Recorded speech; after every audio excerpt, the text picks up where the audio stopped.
శ్రీ మహాగణాధిపతయే నమః శ్రీ మహాసరస్వత్యై నమః శ్రీ గురుభ్యో నమః హరి ఓం ఓం ఆదిత్యాయ చ సోమాయ మంగళాయ బుధాయ చ గురు శుక్ర శనిభ్యశ్చ రాహవే కేతవే నమః. భక్తి భాస్కర ప్రేక్షకులందరికీ శుభోదయం. దినఫలాలు కార్యక్రమానికి స్వాగతం. ఇవాళ రోజున 12వ తారీఖు సెప్టెంబర్ నెల, అట్లాగే భాద్రపద మాసం బహుళ పక్షం పంచమి తిథి, శుక్రవారం భరణీ నక్షత్రం, వ్యాఘాత యోగం, తైతుల కరణం, తదుపరి గరజకరణం. వర్జ్యం రాత్రి 11:02 నుండి రాత్రి 12:31 వరకు ఉన్నది. దుర్ముహూర్తం ఉదయం 8:25 నుండి 9:13 వరకు ఉన్నది. పునః దుర్ముహూర్తం మధ్యాహ్నం 12:28 నుండి 1:17 వరకు. అమృత ఘడియలు పగలు 7:32 నుండి 9 గంటల వరకు ఉన్నవి.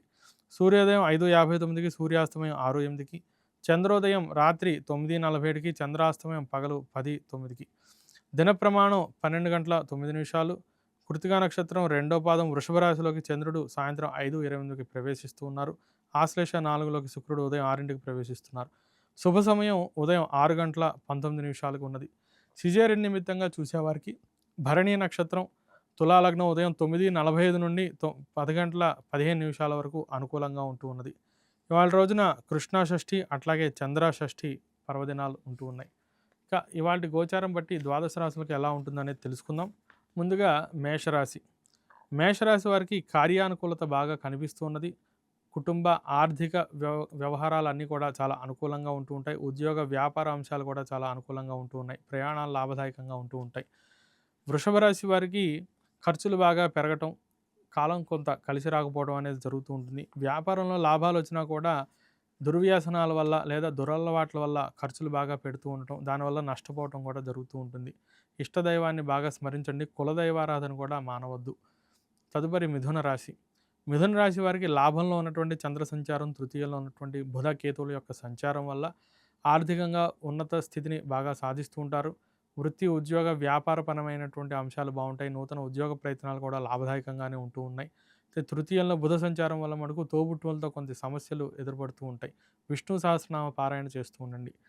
తదుపరి కర్కాటక రాశి.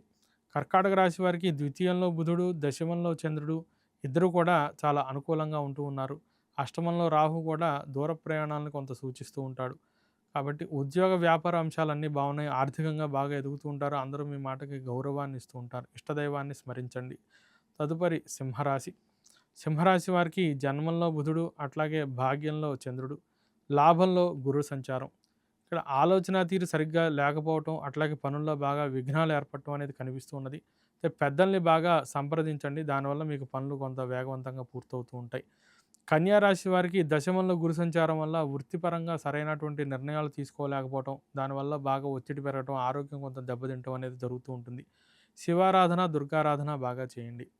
తులారాశి వారికి సప్తమంలో చంద్రుడు, భాగ్యంలో గురుడు అన్ని విధాలను కూడా చాలా కార్యానుకూలత కనిపిస్తున్నది. చేపట్టిన పనులన్నీ కూడా విజయవంతంగా పూర్తి చేస్తారు. ఇష్టదైవారాధన అట్లాగే కులదేవతారాధన మానవద్దు. వృశ్చిక రాశి వారికి షష్టంలో ఉన్నటువంటి చంద్ర సంచారం వల్ల శత్రు సంబంధమైనటువంటి ప్రతిబంధకాలన్నీ కూడా తొలగిపోతూ ఉంటాయి. దశమంలో బుధకేతువుల వల్ల వ్యాపారంలో బాగా అభివృద్ధి సాధిస్తూ ఉంటారు. వ్యాపారాన్ని విస్తరింపజేసే ప్రయత్నాలు కూడా జరుగుతూ ఉంటాయి. నవగ్రహాలకి దానాలు ఇవ్వండి.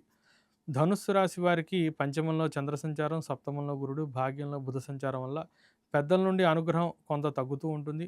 అయినప్పటికీ మీరు మళ్ళీ వారితోనే చక్కగా జాగ్రత్తగా మాట్లాడడం, వారిని ప్రసన్నం చేసుకోవడం వల్ల కార్యానుకూలత లభిస్తూ ఉంటుంది. నవగ్రహాలకి దానాలు ఇవ్వండి. అట్లాగే ముఖ్యంగా విష్ణు సహస్రనామాన్ని పారాయణ చేయండి.